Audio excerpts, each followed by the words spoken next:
अगर सरकार को, मैंने कई बार सुना सरकार के लोग अखंड भारत की बात करते हैं, इससे अच्छा मौका आपको काम मिलता।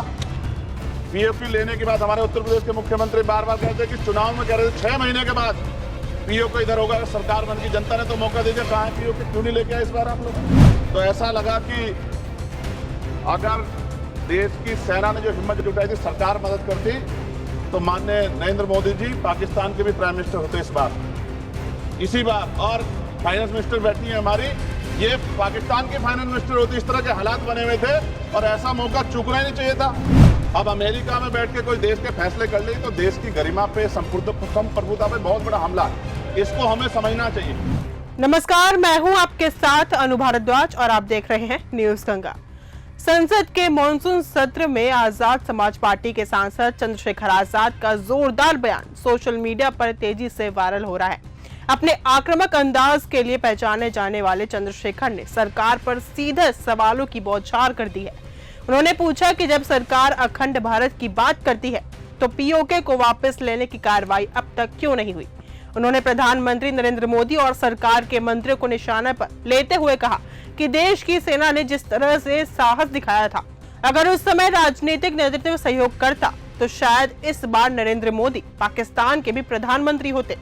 उन्होंने इस मौके को चूक करार देते हुए कहा कि इससे बेहतर समय दोबारा नहीं मिलने वाला था जब देश पूरी तरह से एकजुट था।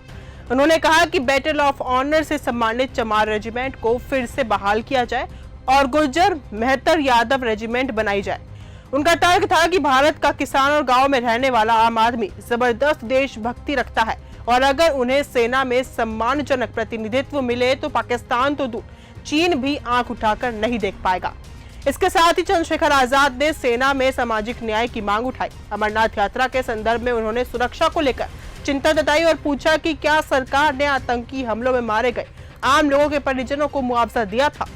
अपने भाषण के अंत में चंद्रशेखर आजाद ने दावा किया है कि ऑपरेशन महादेव के तहत 3 आतंकियों को मार गिराया है, लेकिन यह भी खुलासा किया गया है कि मुख्य आरोपी कुछ दिन पहले तक पाकिस्तान में था। पाकिस्तान ने कहा और आपने मान लिया और आपने सीज फायर का आज रक्षा मंत्री जी को मैंने सुना, उन्होंने कहा भाई, उन्होंने कहा कि महाराज हाथ जोड़ते हैं, छोड़ो। उन्होंने कहा और आपने मान लिया, लेकिन फिर उसके बाद 10 तारीख को दोबारा से जो है ड्रोन उड़े और 15 लोग शहीद हुए, 43 लोग घायल हुए। हम अपने आम नागरिकों को क्यों, जबकि मान रहे हैं, मैंने रक्षा मंत्री जी को सुना, वो कह रहे हैं कि ऑपरेशन सिंदूर खत्म नहीं हुआ है, ये रोका गया है। इसका मतलब हमें खतरा है कि दोबारा भी हमला हो सकता है। पाकिस्तान अपनी हरकतों से बाज नहीं आ रहा है, तो हम अपने आम नागरिकों को और सेना के जवानों के जीवन को खतरे में क्यों डाल रहे हैं भविष्य में? क्या हमें इसके पुख्ता और परमानेंट इंतजाम नहीं करने चाहिए? जैसे अगर सरकार को, मैंने कई बार सुना सरकार के लोग अखंड भारत की बात करते हैं, इससे अच्छा मौका आपको काम मिलता। पीओक्यू लेने के बाद हमारे उत्तर प्रदेश के मुख्यमंत्री बार बार कहते हैं कि चुनाव में कह रहे थे 6 महीने के बाद पीओक्यू इधर होगा, सरकार बन की जनता ने तो मौका दे दिया। कहाँ है पीओक्यू, क्यों नहीं लेके आए इस बार आप लोग? तो पहली सीढ़ी तो इस बार ही चढ़ गए थे, जिस तरह से मीडिया ने माहौल बनाया था मोदिया, तो ऐसा लगा कि अगर देश की सेना ने जो हिम्मत जुटाई थी, सरकार मदद करती, तो माननीय नरेंद्र मोदी जी पाकिस्तान के भी प्राइम मिनिस्टर होते इस बार, इसी बार। और फाइनेंस मिनिस्टर बैठी है हमारी, ये पाकिस्तान की फाइनेंस मिनिस्टर होती। इस तरह के हालात बने हुए थे और ऐसा मौका चूकना ही नहीं चाहिए था।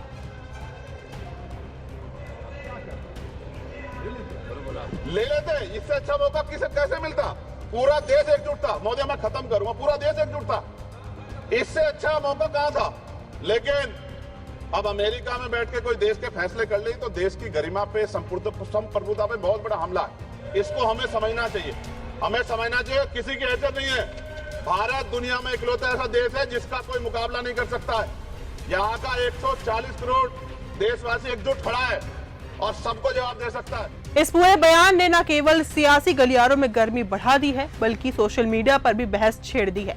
चंद्रशेखर आजाद के ये शब्द सत्ता पक्ष के लिए एक तीखी चुनौती की तरह माने जा रहे हैं और ये स्पष्ट संकेत है कि आने वाले दिनों में संसद का माहौल और गर्माने वाला है।